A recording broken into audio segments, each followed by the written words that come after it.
শুভ সন্ধ্যা। আজকে আমরা কলকাতা থেকে কৌশিক এবং সুভা দত্ত আপনাদেরকে স্বাগত জানাচ্ছি এই বিশেষ অনুষ্ঠানে। আমাদের উপর একটা গুরু দায়িত্ব পড়েছে আজকে যারা স্পিকার তাদেরকে ডেকে দেওয়ার। আমরা যারা পুরনো তারা আজকের স্পিকার অসিতাভ দত্তকে অসিতাভ সেনাদি বলেই ডাকি, সেইভাবেই উনি আমাদের কাছে পরিচিত। যারা নতুন তাদের কাছে একটু পরিচয় দেওয়া দরকার ওনাদেরকে। আজকে যদি ভারতে অ্যামওয়ের বিজনেস সম্বন্ধে কোনো ইতিহাস লেখা হয় তাহলে সেই ইতিহাসে একটা বিরাট বড় অধ্যায় হবে এই অসিতাভ দত্তের নাম। আর সেই ইতিহাস কিন্তু এখনো লেখা চলছে, অধ্যায়টা এখনো আরো বড় হবে, আরো বড় হচ্ছে। তাদের এবং তাদের টিমের কীর্তি কাহিনী কিন্তু প্রত্যেক দিন আরো আরো বেশি করে হচ্ছে। অসিতাভ সেনাদি 22 বছর আগে যখন প্রথম ওদেরকে দেখেছিলাম তখন প্রথম যে মিটিং ওরা শুনেছিলাম মন্ত্রমুগ্ধের মতো শুনেছিলাম। যে কথাগুলো ওরা বলেছিলেন সেই কথাগুলো আমাদের মনে হয়েছিল বিজনেসের কথা তো শেখাচ্ছেন, কিন্তু তার সঙ্গে আরো বেশি করে শেখাচ্ছেন কি করে ভালো মানুষ হওয়া যায়। তারপর থেকে আর কখনো ওনাদের কোনো মিটিং মিস করিনি। সবসময় যে কোনো রকম বাধা থাকুক সেটা অতিক্রম করে আজ এই 22 বছর ধরে ওনাদের সমস্ত মিটিংয়ে হাজির থেকেছি। একটা চুম্বকের মতো আকর্ষণ করেন, কোনোভাবেই সেটাকে আটকে রাখতে পারি না। আজও কিন্তু সেই আকর্ষণ একই রকম, আজকেও আমরা অধীর আগ্রহে অপেক্ষা করছি। শুভা একটু বলুন। কিছু বোধ কিছু কথা এই পর্বের নাম। তৃতীয় পর্ব কিছু বোধ, অর্থাৎ কিছু উপলব্ধি, কিছু অনুভূতি, কিছু চেতনা, তাই না? এইগুলো আসলে আসলেই বোধহয় আমাদের বুদ্ধির উদ্রেক হয়। একটা কথা আছে না, বোধ বুদ্ধি। তো বোধ এলেই বুদ্ধি আসে। আর আমরা সবাই জানি আমরা যে ব্যবসাটা করি অসিতাভদার ভাষাতেই বলি এটা বুদ্ধিমানের ব্যবসা। সেই জন্য আমাদের বুদ্ধিমানও হতে হয়। আমরা মন দিয়ে শুনি আজকে সবটা। অসিতাভদাকে কোনো বিশেষণেই বোধহয় ডাকা যায় না, তাই না? সেই জন্য অসিতাভদা আপনাকে একটা কথাই বলি, রবি ঠাকুরের ভাষাতেই বলি, তোমার কীর্তির চেয়ে তুমি যে মহৎ, তাই তব জীবনের রথ পশ্চাতে ফেলিয়া যায় কীর্তিরে তোমার বারংবার। আমাদের প্রণাম নেবেন, ভালো থাকবেন। আর আজকের মিটিং থেকে আমরা সবাই যেন অনেক অনেক চেতনার, আমাদের নিজেদের চেতনার সেই রঙে পান্না আবার হয়ে উঠতে পারে। এই লকডাউনের অনিশ্চয়তার হতাশার মধ্যে সব থেকে বড় প্রাপ্তি বোধহয় অসিতাভদার মুখ থেকে তার জীবনের কিছু উপলব্ধি, কিছু অভিজ্ঞতা, যে মাণিক্যগুলো আছে সেগুলো উনি আমাদের সকলের সঙ্গে শেয়ার করছেন। এইগুলোর থেকে আমরা আমাদের জীবন বদলে ফেলার পাথেও পেতে পারি। আজকে জুন মাস, গত জুন মাসে ওনার এই কথামালা শুরু হয়েছে। জুন মাসে উনি আমাদের শিখিয়েছিলেন বিশ্বাস দিয়ে কি করে সাফল্যের পথে এগিয়ে যেতে পারি। তারপরে আগস্ট মাসে আবার হয়েছিল, আগস্ট মাসে উনি আমাদেরকে শিখিয়েছিলেন অহংবোধের খারাপ দিকগুলো কি করে সরিয়ে ভালো দিক দিয়ে আমরা সাফল্যের দিকে, আমাদের লক্ষ্যের দিকে এগিয়ে যেতে পারি। আমরা জানি না আজকে কি অপেক্ষা করছে, আমরা এক্সাইটেড। আমি শুধু আপনাদের কাছে একটাই অনুরোধ করব, প্রত্যেকে ওনাদের প্রত্যেকটি কথা মন দিয়ে শুনুন, প্রত্যেকটি শব্দ অনুভব করার চেষ্টা করুন। আজকে ওনার কথা শেষ হওয়ার পর আপনি নিজেই এই উপলব্ধি করবেন যে আপনি আর একটু ভালো মানুষ হওয়ার দিকে এগিয়ে গিয়েছেন। আমরা সময় নষ্ট করছি না, আমরা ডেকে নিচ্ছি, প্লিজ হেল্প ইউ ওয়েলকাম। আপনারা প্রত্যেকে আপনাদের বাড়ির থেকে সকলে আপনারা জোরে হাততালি দিন, যাতে ওই হাততালির গুঞ্জন অসিতাভ দত্তের কাছে পৌঁছে যায়। So please help you welcome Asitabh Dutta.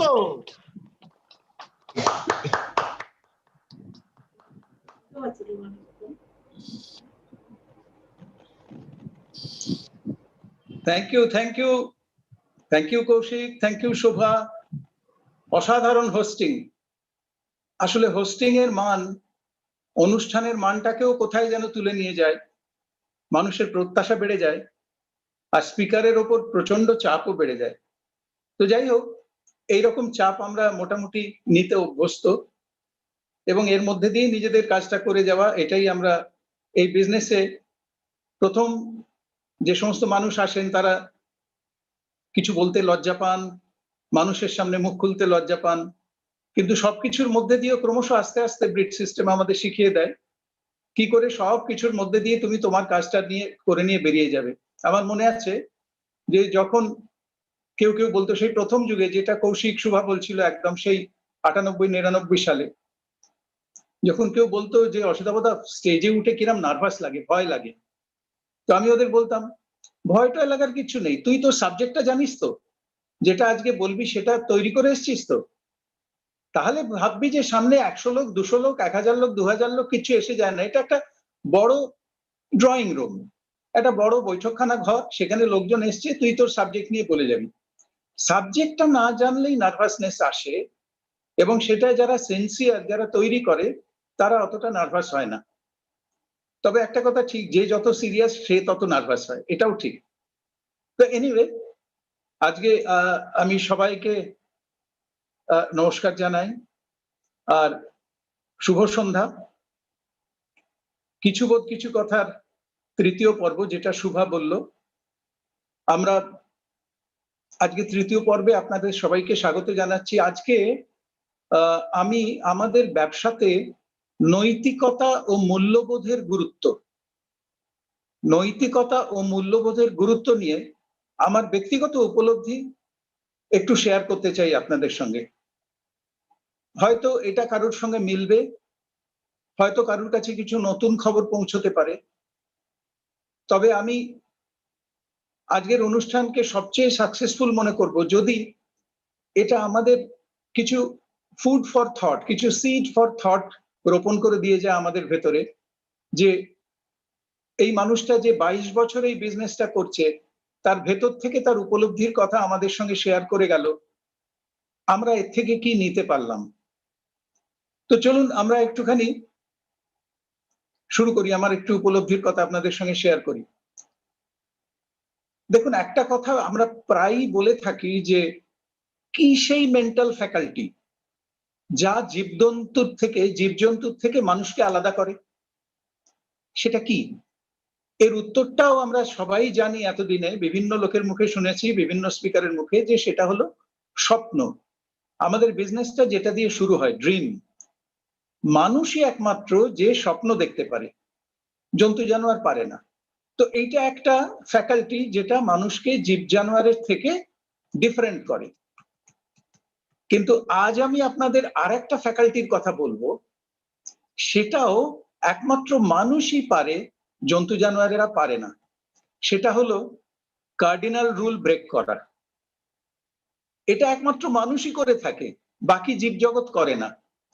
আসলে জীবজন্তুদের কার্ডিনাল রুলের দরকারই হয় না, কারণ তারা নেচারস ইউনিভার্সাল লজ বা সার্বজনীন প্রাকৃতিক নিয়ম, যেটা যুগ যুগ ধরে চলে আসছে, সেটাকে 100% ফলো করে, এক চুলো এদিক ওদিক হয় না। সেই কারণে জীবজগতের আচরণ বরাবর একই রকম, ইউনিভার্সালি প্রেডিক্টেবল। যেমন ধরুন একটা বাঘ কখনো কথার খেলাপ করে বলে শুনেছেন? বা ছাগল ক্রস লাইনিং করে? এটা হয় না। অথবা কোনো বুলবুলি কারুর ইগো হার্ট করেছে বলে শুনেছেন? অসম্ভব ব্যাপার। বাঘেরা বাঘ, চিরকালই বাঘ, যে কোনো দেশেই বাঘ, তার আচরণ প্রেডিক্টেবল। আমরা জানি, বাঘের সম্বন্ধে লিখে দেওয়া যায় যে বাঘ এই করে, এই খায়, এখানে শোয়, এরকম তার আচরণ। যে কোনো জীব জানোয়ার সম্বন্ধে আপনি বলে দিতে পারবেন। কিন্তু মানুষের বেলায় একটু মুশকিল আছে। কাজেই স্বপ্নের বিচারে মানুষ যদি জীবজন্তুদের 1 গোল দিয়ে থাকে, তো কার্ডিনাল রুলের ব্যাপারে ওদের কাছে 10 গোল খেয়ে মানুষেরা আপাতত টুর্নামেন্টের বাইরে। মানুষ সম্পূর্ণ স্বাধীন চেতা, সে কোনো নিয়মই মানতে চায় না, তার প্রকৃতি সেরকম, প্রতিটি মানুষ নিজের মতে চলতে চায়। কিন্তু স্বাধীনতা মানে তো আর স্বেচ্ছাচারিতা নয়। আনপ্রেডিক্টেবিলিটি মানুষের নেচার। তাই জন্য আমাদের ব্যবসাতে পিপল স্কিলের এত কদর। পিপল স্কিলের কোনো সিলেবাস হয় না, প্রত্যেকটি মানুষের ক্ষেত্রে তা আলাদা। মানে ধরুন একজনের সঙ্গে যে স্কিলটা বেশ কাজে লাগলো, পরের জনের ক্ষেত্রেই সেটা একদম ফেল করে যেতে পারে। কারণ প্রতিটি মানুষের ধ্যান ধারণা, মত, পছন্দ, আচার বিচার, মূল্যবোধ, প্রায়োরিটি সব শুধু আলাদাই নয়, সদা পরিবর্তনশীল। কি মুশকিলের কথা বুঝুন। যাও বা একটু একটু শিখলাম মানুষের সম্বন্ধে, সেটা পরের বার আর মিলবে না, কারণ ততক্ষণে সব চেঞ্জ করে গেছে, তার সিচুয়েশন চেঞ্জ করে গেছে, তার থট প্রসেস চেঞ্জ করে গেছে, সেও চেঞ্জ করে গেছে। সুতরাং তার সঙ্গে কানেক্ট করার জন্য পিপল স্কিলও ইম্প্রোভাইজড হতে থাকে, ইম্প্রোভাইজড হতে বাধ্য। এই জন্যেই এই ব্যবসাতে আমাদের সবাইকে এত অ্যালার্ট আর সেনসিটিভ থাকতে হয়। আর সেই কারণেই ব্যবসাটা এত চ্যালেঞ্জিং আর এত এক্সাইটিং। এই ব্যবসাটায় প্রাণ আছে, লড়াই আছে, সবসময় চ্যালেঞ্জ আছে, চিনতে হয়, জানতে হয়, আবার ফেলে দেবে আপনাকে, আবার উঠে দাঁড়াতে হয়, আবার শিখতে হয়, আবার অ্যাপ্লাই করতে হয়। এই জন্য এই ব্যবসাটা একটা জীবন্ত ব্যবসা। এটা কিন্তু কপি পেস্ট করে হবে না। ওখানে একবার জেনে নিয়েছি, সেটাকে এখানে পেস্ট করে দিলাম, ব্যাস, মিলবে না। আপনাকে প্রতি মুহূর্তে, ওই জন্যে যারা ইনোভেটিভ নয়, যারা ভাবতে পারে না, যারা চ্যালেঞ্জ ফেস করতে ভালোবাসে না, নতুন চ্যালেঞ্জ সলভ করার মতো মানসিকতা নেই, তারা এই ব্যবসায় ওই তুমি বলে দাও আমি করে দিই, এই টাইপের জিনিস কিন্তু চলবে না এই ব্যবসায়। আমাদের সোশ্যাল বিহেভিয়ারকে যতটা পারা যায় ইউনিফর্ম আর প্রেডিক্টেবল রাখার জন্য একটা কমন কোড অফ কন্ডাক্ট থাকা খুব দরকার। কেন না, এটা মানুষ নিয়ে চলা, একটা দল গঠনের ব্যাপার, একটা অর্গানাইজেশন গঠনের ব্যাপার। সেখানে একটা কমন কোড অফ কন্ডাক্ট যদি না থাকে এবং সকলে যদি সেটা মেনে না চলে, তাহলে কিন্তু স্বেচ্ছাচারিতা, যে যেদিকে পাচ্ছে ছুটছে, যে যা খুশি করছে, এইভাবে তো একটা দল চলবে না। তো কাজেই কথায়, কাজে, ব্যবহারে প্রেডিক্টেবল না হলে কোনো সম্পর্কই টিকবে না, ফ্যামিলি, সমাজ কিছুই টিকবে না। তাই জন্য কোড অফ কন্ডাক্ট সবাইকে মানাবার জন্য দেশে আইন আছে, না মানলে ফাইন আছে। যেমন ট্রাফিক আইন। ধরুন আপনি গাড়ি চালিয়ে যাচ্ছেন এবং একটু তাড়াও আছে, একটা ক্রসিং পেরোতে যাবেন, হঠাৎ সিগন্যাল রেড হয়ে গেল, কোনো কারণে একটু বেশি সময় ধরে যেন আজ আলোটা লাল হয়ে আছে, এদিকে আপনার দেরি হয়ে যাচ্ছে, অধৈর্য হয়ে পড়েছেন আপনি এবং আরো অনেকেই খুব হর্ন বাজাচ্ছেন। হঠাৎ দেখলেন পাশের একটা গাড়ি লাল আলো উপেক্ষা করে সাঁ করে বেরিয়ে গেল। আপনি বলে উঠলেন, আরে রে রে, গেল রে, নির্ঘাত কেস খাবে। কিন্তু তবুও সিগন্যাল আর সবুজ হচ্ছে না, তখন আরেকটা গাড়ি ছাঁ করে বেরিয়ে গেল। এবার কি আপনারও হাত নিষ্পিস করছে নাকি? মনে হচ্ছে যাই বেরিয়ে, please hold on, hold on. আপনি বা আরো অনেকে যে ধৈর্য ধরে দাঁড়িয়ে আছেন, তার কারণ আপনারা ট্রাফিক আইন মানেন। তার মানে কিন্তু এই নয় যে আপনারা অলস, অকর্মণ্য, আপনাদের কোনো কাজ নেই, অথবা আপনারা ভীতু এবং বোকা, এর কোনোটাই নয়। আর যারা রেড লাইটে দেখেও বেরিয়ে গেল, তারা আইন মানেন না। তার মানে তারা কি খুব চালাক এবং সাহসী? মোটেই নয়। আসলে যে যার সংস্কার অনুযায়ী কাজ করে। ট্রাফিক রুল করা হয়েছে পথচারী, গাড়ি, সকলের নিরাপত্তার জন্য। তাই সেটা মানা সঠিক মূল্যবোধের পরিচয় এবং শুভ সংস্কারের লক্ষণ। যাদের এই মূল্যবোধটির অভাব, তাদের মধ্যেই আইন ভাঙার প্রবণতা দেখা যায়। হেলমেট পরার যে আইন আছে সেটা একটা ব্যক্তিগত আইন, মানে সেটা না মানলে ব্যক্তিগত বিপদের সম্ভাবনা, নিজের ক্ষতি হতে পারে। কিন্তু ট্রাফিক আইন না মানলে অনেকের বিপদে পড়ার সম্ভাবনা। সুতরাং যারা আইন ভাঙে বা যাদের অশুভ সংস্কার আছে তাদের পাল্লায় পড়ে আপনি আপনার সঠিক মূল্যবোধটিকে ত্যাগ করবেন কেন? কিসের জন্যে? আপনাকে দেখে তারা শিখবে নাকি তাদের দেখে আপনি শিখবেন? তাহলে কলিযুগটা আবার সত্য যুগে পরিণত হবে কি করে? তার মানে আমি বলতে চাইছি না যে সত্য যুগে একজনও মিথ্যাচারী বা স্বেচ্ছাচারী ছিলেন না, ছিলেন, কিন্তু সংখ্যায় অনেক কম, তাই নাম ছিল সত্যযুগ। যেমন এক বালতি সাদা রঙে যদি এক ফোঁটা কালো রং ফেলা যায় তবুও বালতির রংটা সাদাই থাকে, এটাও সেরকমই আর কি। কিন্তু এখন তাদের সংখ্যা অনেক বেড়েছে, কালো রং অনেক বেড়েছে, তাই যুগের নামটাও পাল্টে গেছে। এটাকে আবার সত্য যুগে পরিণত করবে কারা? আপনি, আমি, যারা ব্রিজ সিস্টেমে আছি তারা। সেই বিশ্বাসটা নিয়ে যদি আমরা নিজেদের পাল্টাই তাহলে কিন্তু যুগটাই পাল্টে যাবে। আচ্ছা, আরেকটা উদাহরণ দিই। ধরুন আপনি আর আমি খুব ভালো বন্ধু, ঠিক আছে? একদিন আপনি আমায় বাড়িতে নেমন্তন্ন করে খুব আদর যত্ন করে নানা রকম পদ রান্না টান্না করে খাওয়ালেন আর খুব যত্ন করলেন। আমি খুব খুশি হলাম। তার কিছুদিন বাদে এবার আমি আপনাকে বাড়িতে নেমন্তন্ন করলাম, আর পাত পেড়ে খাওয়ানো তো দূরের কথা, শুধু চা খেতে দিলাম, তাও বিস্কুট ছাড়া। আপনি নিশ্চয়ই খুব হতাশ হবেন, হবারই কথা, হয়তো একটু অভিমানও হতে পারে।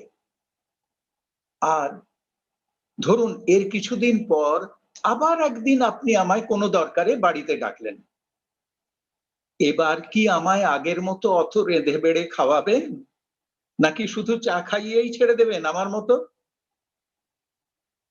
কথাটা হচ্ছে একবার ভেবে দেখুন, আপনি যে আমায় এত আদর যত্ন করেছিলেন বা নানা রকম খাইয়েছিলেন, সেটা একটা ভালো জিনিস তো।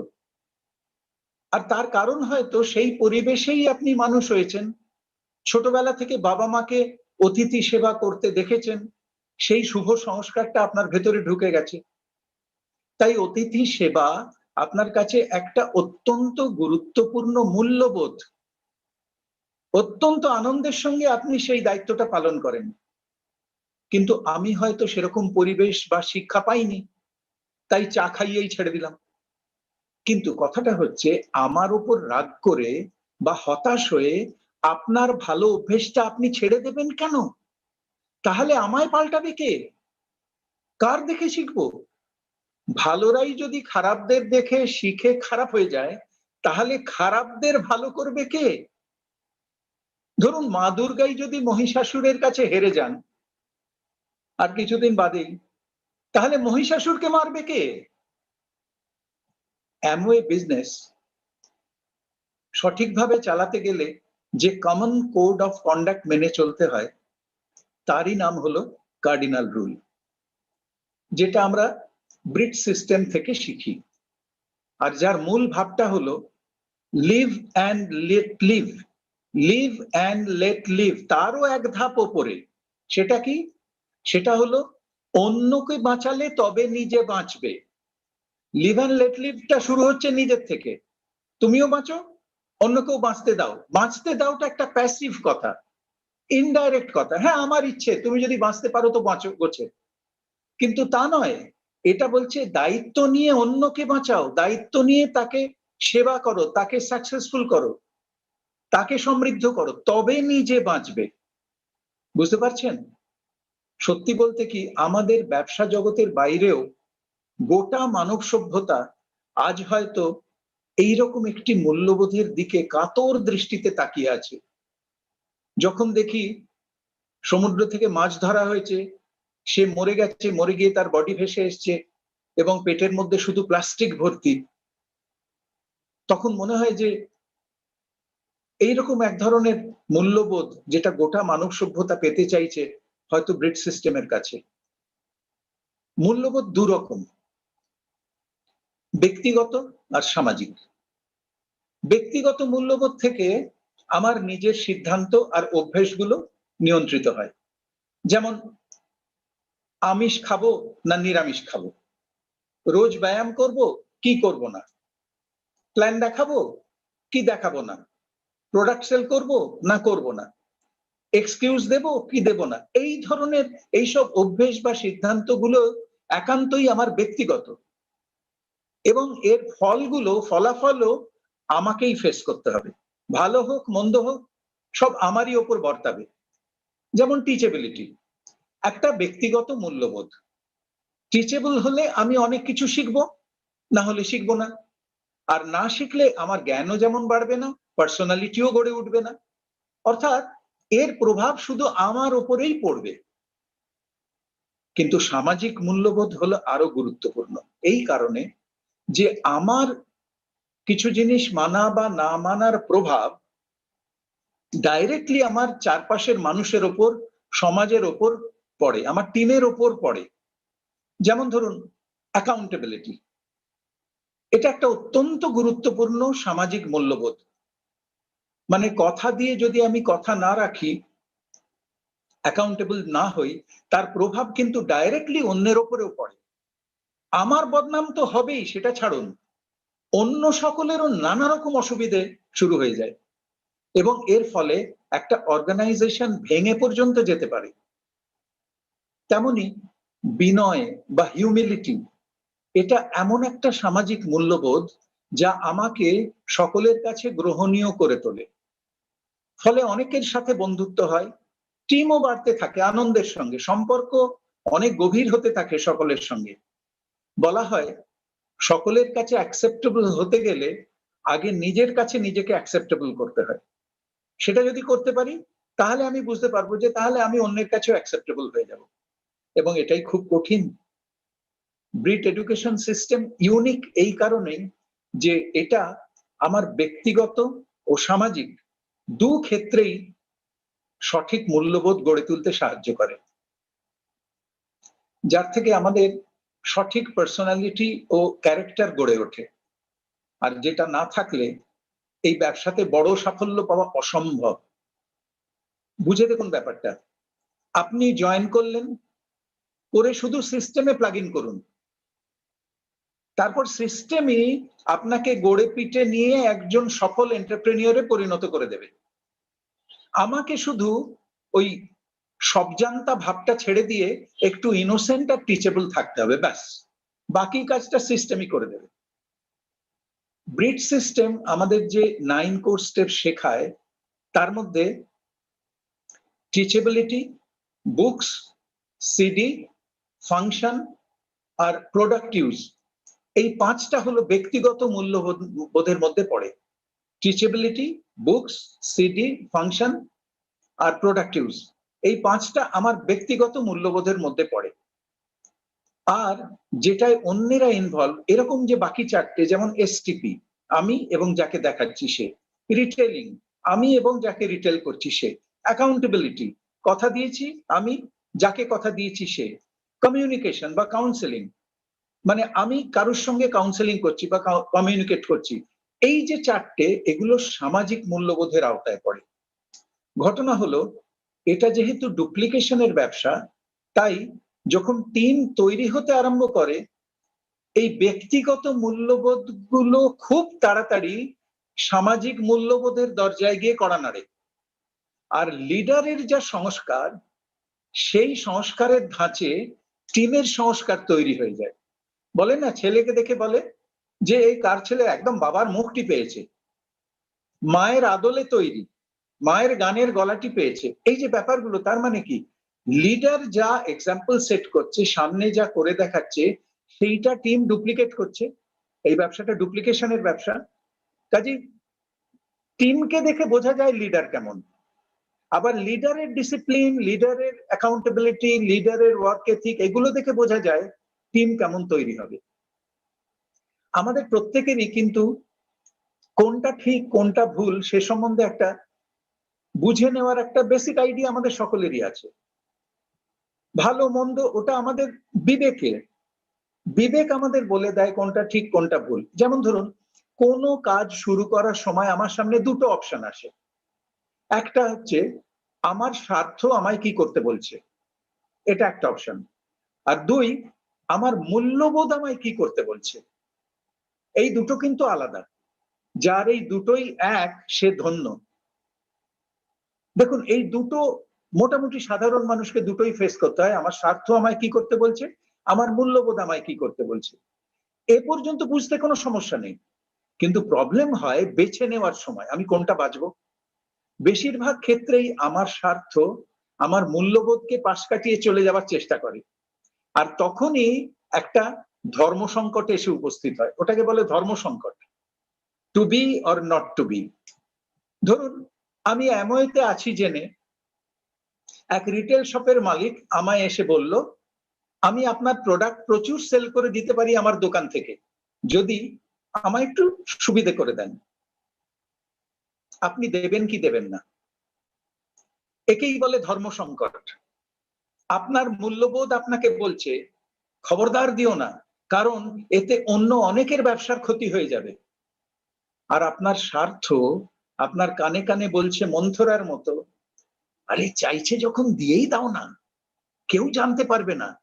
তাছাড়া পুজোর মুখে 2 পয়সা হবে, ক্ষতিটা কি? প্রশ্ন হচ্ছে এবার তুমি কি করবে? এই প্রশ্নটা পাবলিকলি যদি যে কোনো কাউকে জিজ্ঞেস করা যায়, সকলেই বলবে কি করব সে কি আর বলে দিতে হবে, লোকটাকে মেরে তাড়াবো। কিন্তু ঘটনা হলো সকলে তো মেরে তাড়ায় না। কেউ কেউ তার প্রস্তাবে রাজিও হয়ে যায়। কারণ যে যা করে তার সংস্কার অনুযায়ী করে। তাহলে একটু আসুন বুঝে নেওয়া যাক এই সংস্কার ব্যাপারটা কি। সে যে আমাদের লেজে খেলাচ্ছে, যা খুশি করাচ্ছে, ব্যাপারটা কি? সংস্কার ব্যাপারটা হলো, ধরুন একদম লেম্যানস টার্মে বলতে গেলে এই কথাটার মানে হচ্ছে প্রবণতা। যে কোনো ঘটনা বা যে কোনো সিচুয়েশন যেখানে একটা সিদ্ধান্ত নিতে হবে বা কিছু কাজ করতে হবে, সেখানে একজন একটা রাস্তা বেছে নেয়, আরেকজন অন্য রাস্তা বেছে নেয় স্বাভাবিকভাবে। কেউ তাকে প্রম্পট করছে না, কেউ তাকে বলছে না, সে নিজের থেকেই তার বোধ অনুযায়ী। এই যে প্রবণতা, অর্থাৎ কোনো সিচুয়েশনে পড়ে আমরা যখন কোনো সিদ্ধান্ত নিই, সেটা যদি সকলের কল্যাণের কথা চিন্তা করে নিই, তাকে বলে শুভ সংস্কার। আর যদি কেবলমাত্র নিজের স্বার্থের কথা মাথায় রাখি এবং তাতে অন্যের ক্ষতি হয়ে গেলেও আমার কিছু যায় আসে না, এটাকে বলে অশুভ সংস্কার। এই প্রবণতা ব্যাপারটা আমাদের ব্যবসার ক্ষেত্রে অত্যন্ত ইম্পর্টেন্ট রোল প্লে করে, কারণ এটা মানুষ নিয়ে চলার ব্যবসা। কিছু মানুষ অশুভ সংস্কারের বশে অন্যায় পথে চলতেই ভালোবাসে। যেমন ধরো, আপলাইন হয়তো জুমে কোনো একটা পার্টিকুলার পিন লেভেলের জন্য মিটিং করবে, তার লিংক বানিয়েছে, লিংক পাঠিয়েও দিয়েছে এবং বলে দিয়েছে আর কাউকে দিও না, কিন্তু এটা শুধু তোমারই জন্য এবং তোমার টিমে যারা ওই পিন লেভেলে না পাচ্ছে তাদের জন্য। কিন্তু কিছু মানুষ আছে যারা সেটা মানবে না, আর ভুলভাল লোককে লিংক পাঠিয়ে ডাউনলাইনে প্রিয় হবার চেষ্টা করবে। অনেকে আবার বলতেও লজ্জা করছে, অনেকে আবার ক্রস লাইনেরও প্রিয় হবার চেষ্টা করে। মানে 22 বছরে বিভিন্ন অভিজ্ঞতা আছে। বলছিলাম না আমার অভিজ্ঞতার কথা একটু শেয়ার করব। মিটিং এ অডিও বা ভিডিও কোনো রকম রেকর্ড করিবেন না, বারবার বলা হচ্ছে। স্টেজ থেকে, যখন স্টেজে হতো অনুষ্ঠান, এখানেও ভার্চুয়াল স্টেজেও যখন জুমেতে বারবার বলা হয় ভিডিও বা অডিও কোনো রকম রেকর্ড করবেন না, বলা সত্ত্বেও কেউ কেউ শুধু যে রেকর্ডই করবে তাই নয়, তার সঙ্গে আবার ফাউ দেবে। ফাউটা কি? ইউটিউবে আপলোডও করে দেবে। এবং তারা বারবারই এটা করবে, কারণ তাদের অশুভ সংস্কার। দেখুন, মানুষ মাত্রেরই স্বার্থবোধ থাকবে, এটা কোনো বড় কথা নয়, এটা স্বাভাবিক। কিন্তু তাই বলে আমাকে স্বার্থপর হতে হবে, এটা কিন্তু সমর্থনযোগ্য নয়। আমরা সকলেই যে যার নিজের স্বার্থ মেনটেন করেও একটা টিম হিসেবে, একটা অর্গানাইজেশন হিসেবে মিউচুয়াল ট্রাস্ট মেনটেন করে থাকতে পারি এবং সমৃদ্ধির পথে এগিয়ে যেতে পারি। সবসময় যে ক্যানিবালিজম করতে হবে, একে কেড়ে খাও ওটা মেরে খাও, এরকম না করলেও চলবে, আর সেটা মোটেই সমর্থনযোগ্য নয়।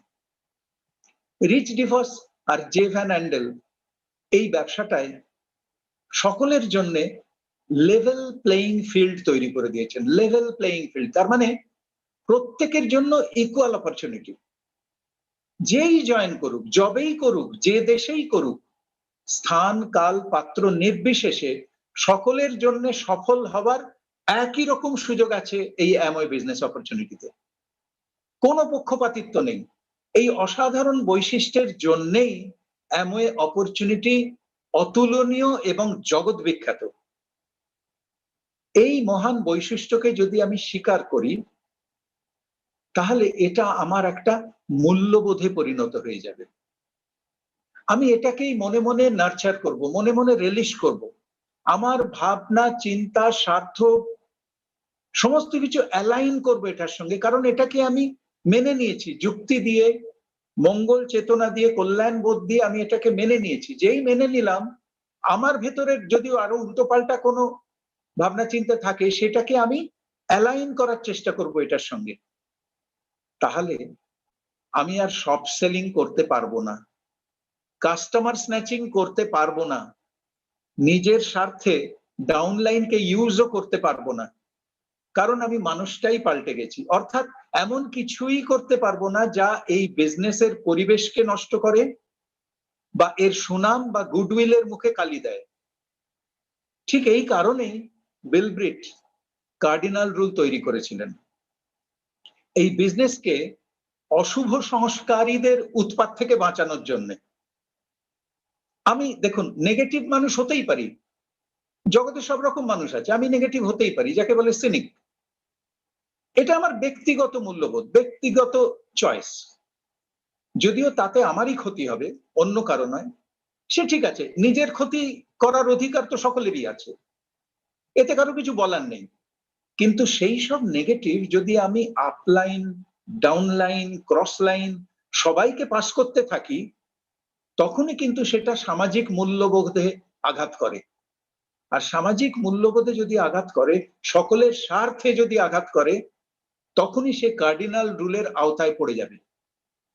আমি নিজের স্বার্থ নিশ্চয়ই দেখব, কিন্তু তা বলে অন্যের ক্ষতি করার কোনো অধিকার আমার নেই। আমার তাড়া আছে, আমি রাস্তা দিয়ে জোরে গাড়ি চালিয়ে চলে যেতে পারি, কিন্তু ট্রাফিক রুল আমায় মানতে হবে। কাউকে ধাক্কা দিয়ে, চাপা দিয়ে বেরিয়ে যাওয়ার কোনো অধিকার আমার নেই। আচ্ছা, নিজের ইগো নিয়ে আছি, বেশ আছি, আমি একটা কেউ কেটা ভাব করে গোমড়া মুখে বসে আছি, সেটা আমি গায়ে দিই না মাথায় মাখিয়ে, কারো কিছু বলার নেই, আমার ইগো। কিন্তু যেই সেটা আমি অন্যের উপর চাপাতে যাব, অমনি কার্ডিনাল রুলের গুঁতো খেতে হবে। কারণ ইকুয়াল অপরচুনিটিতে সবাই সমান, কারো দাদাগিরি চলবে না, আমরা সবাই রাজা আমাদের এই রাজার রাজত্বে।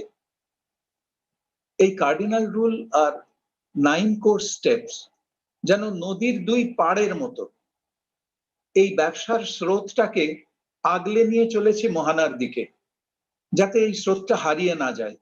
মোহনার দিকে মানে সাফল্যের দিকে। আমরা সকলেই কিছু না কিছু শুভ সংস্কারের অধিকারী, কিছুটা জন্মসূত্রে, আর কিছুটা বিভিন্ন পজিটিভ অ্যাসোসিয়েশনের মধ্যে দিয়ে কোনো মহৎ মানুষের সংস্পর্শে এগুলো আমাদের মধ্যে এসেছে। সেই কারণে এই ব্যবসাতে জয়েন করার পর আমরা সকলেই স্মুথলি কিছু দূর অব্দি সাফল্য পেয়েই যায়, কে 9%, কে 12%, কেউ 15% বাই ডিফল্ট। মানে আমার জমানো যা পজিটিভিটি বা শুভ সংস্কার বা পুণ্য যাই বলুন, যা কিছু আছে, সেইটা ভাঙিয়ে আমি শোঁ শোঁ করে পৌঁছে যাই একটা জায়গায়।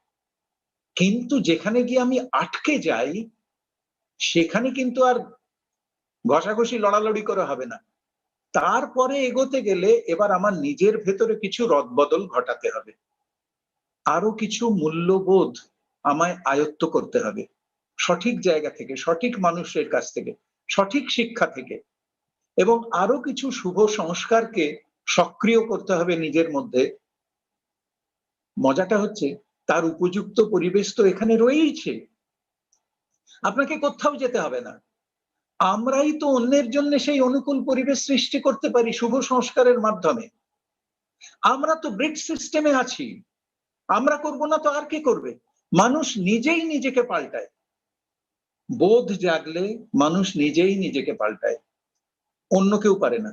অন্য কেউ পাল্টাতে এলে ধুন্ধুমার লেগে যাবে। কিন্তু কেউ ভেবে শেখে, কেউ দেখে শেখে, কেউ ঠেকে শেখে, আবার কেউ কিছুতেই শিখতে চায় না। শ্রীরামকৃষ্ণের একটা গল্প আছে। তিনি বলতেন, এক মহা তপস্বী সাধু ছিলেন। তার সঙ্গ করে কত ভক্ত, তার কত শিষ্য উদ্ধার হয়ে গেল। কিন্তু সর্বক্ষণ যে তার সঙ্গ করছে সেই সাধুর হাতের নিম কাঠের কমণ্ডলুটি, সেটি আবার যেতে তো সেই তেতই রয়ে গেল। নিম কাঠের কমণ্ডলু সাধুর সাক্ষাৎ টাচে রয়েছে, সাধু হাতে ধরে রয়েছেন, তার আর কোনো পরিবর্তন হলো না। তা কি আর করা যাবে? সঙ্গ করার সুযোগ তো সে বাকি ভক্তদের চেয়ে বেশি পেয়েছিল, তবু হলো না। দীর্ঘ সাধু সঙ্গ তার সংস্কার পাল্টাতে পারলো না। এরকম আছে, এরকম হয়। যারা শুভ সংস্কার নিয়ে এসেছে তারাই এই ব্যবসার মূল ভাবটা ধরতে পারে। এই ব্যবসার মূল ভাবটা ধরতে গেলে যে অ্যাপটা ডাউনলোড করতে হয় সেটা হচ্ছে শুভ সংস্কারের অ্যাপ। তখনই সে এই কথাটার মানে বুঝতে পারে। এই কথাটা একটা কোড ল্যাঙ্গুয়েজ, এটাকে ডিকোড করতে পারে যদি ওই অ্যাপটা ডাউনলোড করা থাকে। সেটা হচ্ছে ইউ ফার্স্ট মি সেকেন্ড। এই বোধ, এইটার মূল্য যার কাছে আছে, অর্থাৎ যে প্রতিশ্রুতি দিয়ে আমি কাউকে এই ব্যবসাতে এনেছি সেটা রক্ষা করাই আমার প্রথম কর্তব্য। আমি তাকে সব রকমের সাহায্য ও পরিষেবা দেব, হাত ধরে ব্যবসাটা শেখাবো, best of the best relationship তৈরি করব যাতে সে আমার উপর ভরসা করতে পারে, একটা মিউচুয়াল ট্রাস্ট তৈরি করব এবং তাকে স্বাবলম্বী করে গড়ে তুলব। স্বাবলম্বী করে গড়ে তোলা মানে কি জানেন? একটা বাইসাইকেল যখন বাচ্চারা চালায় তার পিছনে দুটো ছোট চাকাও লাগানো থাকে। যতক্ষণ না তার ব্যালেন্স আসছে ততক্ষণ সে ওই ছোট চাকাগুলো তার বাবা খুলে দেয় না। এবার সেই শিখছে শিখছে, বাবা যখন মনে করলো এবার একটু ব্যালেন্স এসছে, তখন বাবা পিছনের ওই ছোট দুটো হেল্পার চাকা খুলে দেয়, কিন্তু ওকে ছেড়ে দেয় না, পিছনে ক্যারিয়ারটা ধরে সঙ্গে সঙ্গে দৌড়য় আর বাচ্চাকে সময়ে সাহস দিয়ে যায়, এই তো হচ্ছে, বেশ হচ্ছে, চল চল চল, দারুণ হচ্ছে। আবার একটা সময় ওই চল চল বলতে বলতে চুপ করে যায়। চুপ করে যায় মানে কি? সে তখন ক্যারিয়ারটা ছেড়ে দিয়েছে। বাচ্চা জানে বাবা ধরে আছে, বাবা কিন্তু ছেড়ে দিয়েছে। সে নিজের ওপর আস্থা, সে নিজেই ব্যালেন্স রেখে সাইকেল চালিয়ে চলে যাচ্ছে। এইটা দেখবার জন্যই তো তখন বাবার আনন্দের কোনো তুলনা হয়? ছেলে তার ব্যালেন্স পেয়ে গেছে, সে আর পড়ছে না। এই স্বাবলম্বী করে গড়ে তোলাটাই তো আপলাইনের আলটিমেট উদ্দেশ্য। আমার ফোকাসটা তাদেরই উপর থাকবে, কারণ আমি জানি নিজের লাভের জন্য ব্যস্ত না হলেও চলবে, কারণ অন্যদের স্বার্থ রক্ষা করলে আমার স্বার্থ অটোমেটিক্যালি রক্ষিত হবে। বিজনেস মডেলটাই তাই, আমায় খেটে খুঁটে কিছু করতে হবে না। কিন্তু স্বার্থপর মানুষ এই কথায় ঠিক ভরসা রাখতে পারে না, তাই তারা নানা রকম কৌশল শুরু করে দেয়। কৌশল করেছি, নিজেকে নিয়েই ব্যস্ত হয়ে পড়ে, অন্যের দিকে তাকায় না। আর এইরকম একটা নিজের দিকে তাকিয়ে থাকা আপলাইন টিমও তার উপর ভরসা রাখতে পারে না যে এ আমাদের কি হেল্প করবে, এ তো নিজেকে নিয়েই ব্যস্ত, এ তো নিজেকে দেখা, নিজেকে সেবা করাই শেষ হলো না, এর তো হাতে আর সময়ও নেই কিছু। এইরকম মানুষ এই ব্যবসাতে বেশি দূর যেতে পারে না। আর একটা জরুরি মূল্যবোধ হলো বিনয় এবং হ্যাভিং এমপ্যাথি ফর আদার্স।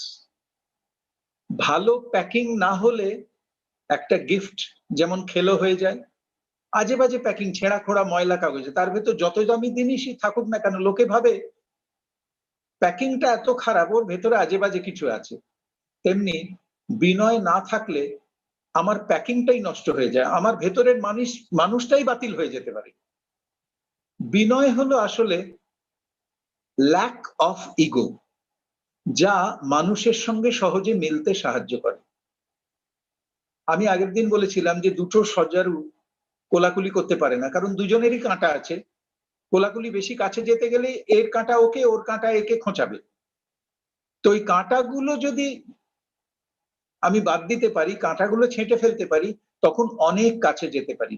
ওই কাঁটাগুলো হচ্ছে আমার ইগো। ওই ইগো গুলো আরেকজনকে হার্ট করে। আমারটা ওকে করছে, ওরটা আমায় করছে। নিজের ইগো দমন করতে পারা অত্যন্ত উচ্চমার্গের পিপল স্কিল। মানসিক দিক থেকে যারা খুব শক্তিশালী, তারাই অন্যের অ্যারোগেন্সের মুখেও নিজেকে বিনয়ী বা কুল রাখতে পারে। অন্য দিক থেকে কিন্তু অ্যারোগেন্সের কোনো অভাব হবে না, কিন্তু সেই তোড়ের মুখে পড়েও আমি যদি ধীর স্থির শান্ত থাকি।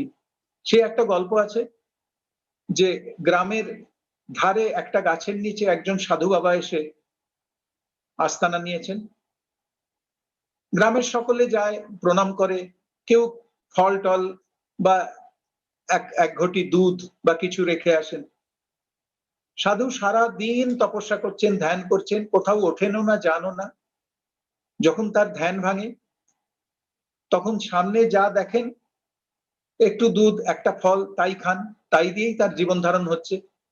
লোকজন আসে, ওইটুকু দিয়ে যায়, তারা তাদের ভক্তি সাধুর প্রতি প্রণাম করে চলে যায়। এদিকে এই গ্রামে একজন সিনিক, একজন তার্কিক আছে। সে গেছে একদিন সাধু বাবার কাছে, গিয়ে বলছে, বা বাবা, বেশ বেশ মজা তো, কাজ নেই, কর্ম নেই, সারাদিন চুপচাপ বসে আছি, আর লোকজন দুধ টুধ ফল টল দিয়ে যাচ্ছে, দিব্যি খাচ্ছে, তো মজার জীবন। আপনারা তো সমাজের কি বলবো, কোনো কন্ট্রিবিউশন নেই, কিছুই না, আপনারা একদম ফালতু লোক। বলে যা খুশি তাই বলে সাধুকে, এই যে শুনতে পাচ্ছেন আমি কি বলছি? সাধু তখন আস্তে আস্তে চোখ খুললেন, চোখ খুলে বললেন, হ্যাঁ শুনেছি, কিন্তু তুমি আমায় যেগুলো বললে সেগুলো আমি নিলাম না। ধরো তুমি যদি আমায় একটা আপেল দাও, আমি যদি আপেলটা না নিই, আপেলটা কার কাছে থাকে তাহলে? বলে কার কাছে থাকবে, আমার কাছেই থেকে যাবে। ঠিক বলেছো। ঠিক তেমনই তুমি যে গালাগালগুলো আমায় দিলে, আমি সেগুলো নিলাম না, সেগুলো কার কাছে থেকে গেল। তার মানে আপনি যদি অ্যাবজর্ব করেন, তাহলে যে যা বলছে, যা রাগ দেখাচ্ছে, যা আজে বাজে কথা বলছে, যে দুরভিসন্ধি, যে ব্যাড আইডিয়া গুলো আপনাকে শেখাচ্ছে বা আপনার সামনে এক্সাম্পল সেট করছে, আপনি যদি সেগুলোকে গ্রহণ না করেন, অ্যাকসেপ্ট না করেন, সেগুলো আপনার কোনো ক্ষতি করতে পারবে না। এই যে বলা হয়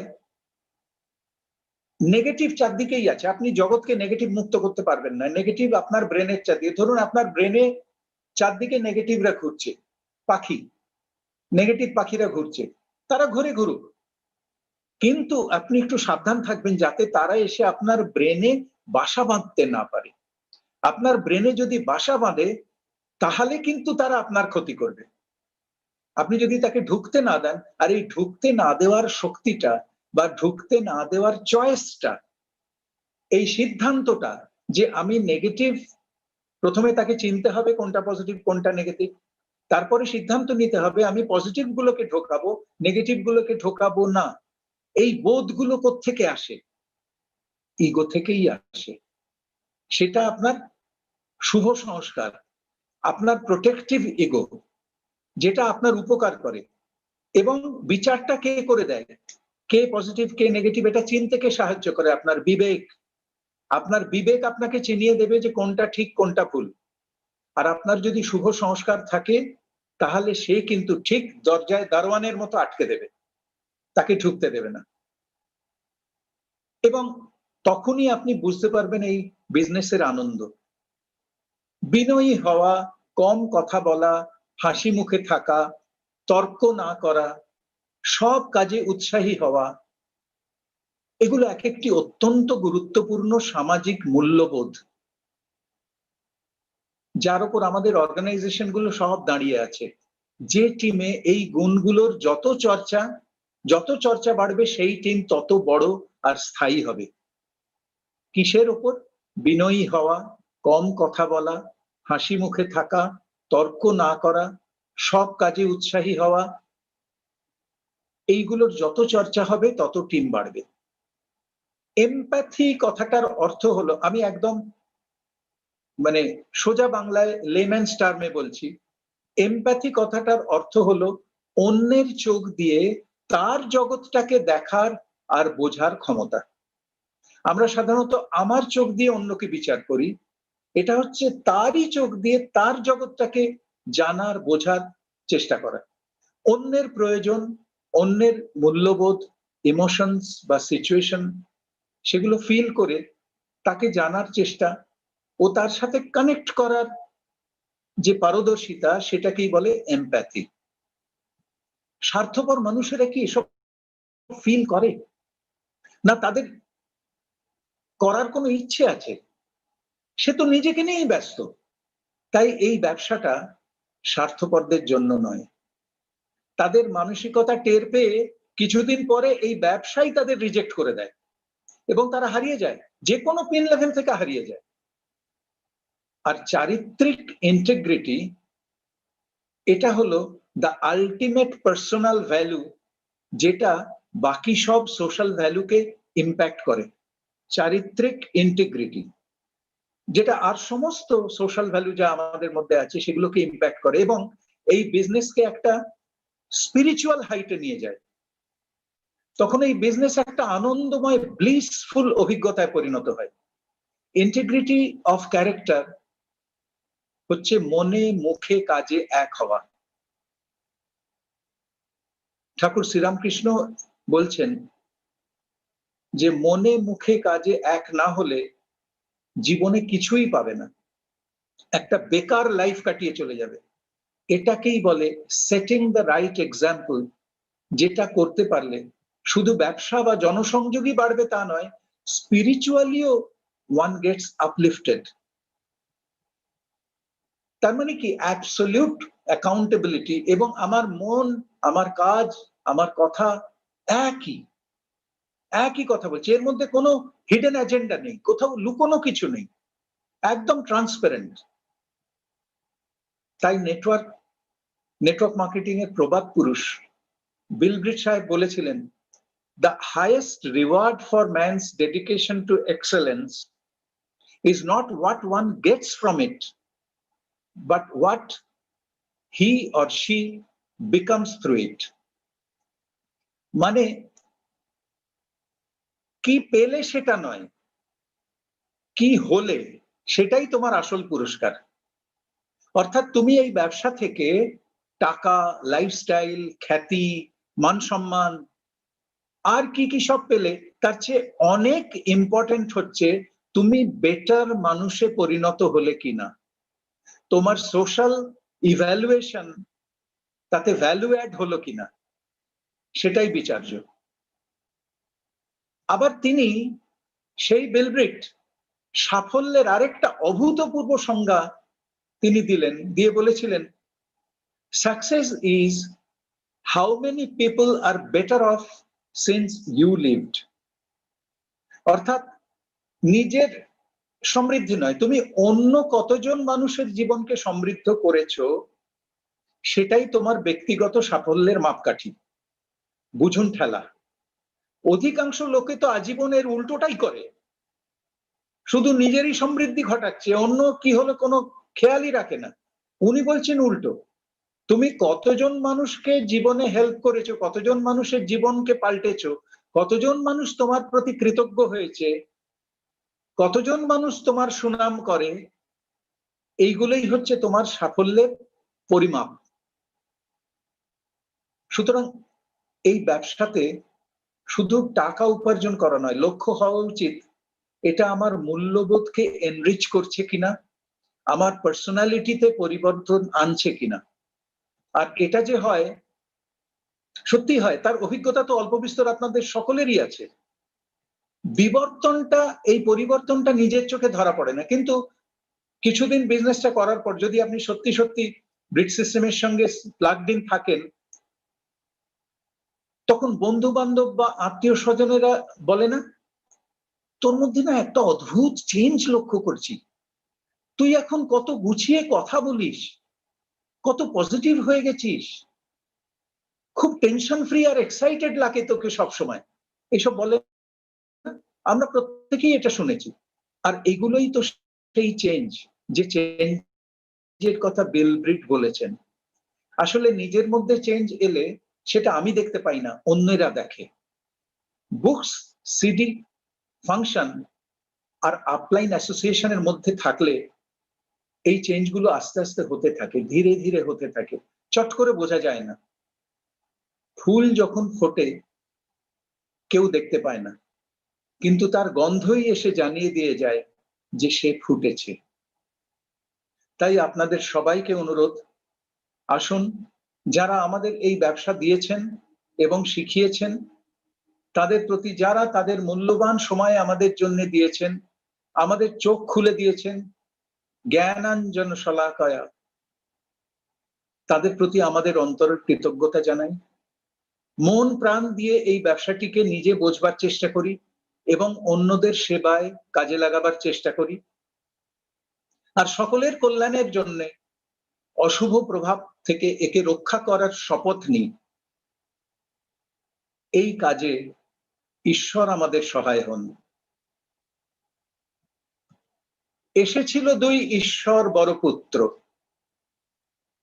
এসেছিল দুই ঈশ্বর বরপুত্র, পবিত্র এক অমৃত ভাণ্ড হাতে, ডেকে বলেছিল, চলে এসো সকলে, আনন্দ করে চলো বাঁচি একসাথে। সেই ডাক ক্রমে ছড়িয়ে পড়েছে বিশ্বে, জোয়ার এনেছে মজে যাওয়া ধমনীতে, কত না ধূসর চোখে সে জ্বেলেছে আগুন, প্রলেপ পড়েছে কত না পুরনো ক্ষতে। আমরা সে ডাক শুনেছি বুকের গর্ভে, আমরা সামিল সেই জনতার স্রোতে, আমরা করেছি বিশ্বাস প্রতি নিঃশ্বাসে, কেটে যায় বাধা যদি থাকি একসাথে। তোমার পতাকা আজ বিশ্বের বিস্ময়, বলিষ্ঠ হাতে ধরো এ পুণ্য প্রাতে। এ পতাকা তুমি ধুলায় ফেলো না বন্ধু, দিয়ে যেতে হবে আগামী শিশুর হাতে। কিছু বোধ, কিছু কথার তৃতীয় পর্ব আজ এখানেই শেষ করছি। সবাইকে একটা অনুরোধ, আসুন এবার আমরা টিভিতেই ঠাকুর দেখি। আমি সত্যি আন্তরিকভাবে আপনাদের কল্যাণ কামনা করছি, এবং যদি পারেন টিভিতেই ঠাকুর দেখুন, কারণ পুজোর পর আবার সব কি সমস্ত হবে টবে অনেকেই বলছে, সকলেই বলছে, নেগেটিভ আলোচনা করব না, কিন্তু আমরা সকলেই সাবধান হতে পারি। এটাই হোক এবছরের নিউ নর্মাল। সকলে সপরিবারে সাবধানে থাকুন। মায়ের আশীর্বাদ আর আমাদের মায়ের আশীর্বাদ আমাদের সবাইকে রক্ষা করুন, সুস্থ রাখুক। নমস্কার। Over to host. Thank you Asita Pradhan, আমরা মুগ্ধ হয়ে শুনছিলাম। যথারীতি আপনি আবার আপনার জীবনের অনেক অভিজ্ঞতা আমাদের সঙ্গে শেয়ার করলেন। সকলে আসুন আমরা একটু হাততালি দিয়ে অসিতা প্রধানকে দারুণ। আর আমরা অপেক্ষা করে রইলাম চতুর্থ পর্বের জন্য। চতুর্থ পর্বের জন্য আমরা আবার অপেক্ষা করে রইলাম। সবাই সুস্থ থাকুন, ভালো থাকুন। ঠাকুরের ইচ্ছা হলে নিশ্চয়ই হবে।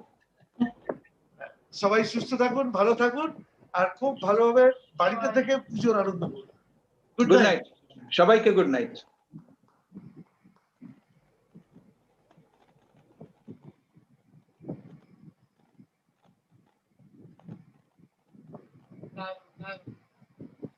অসাধারণ।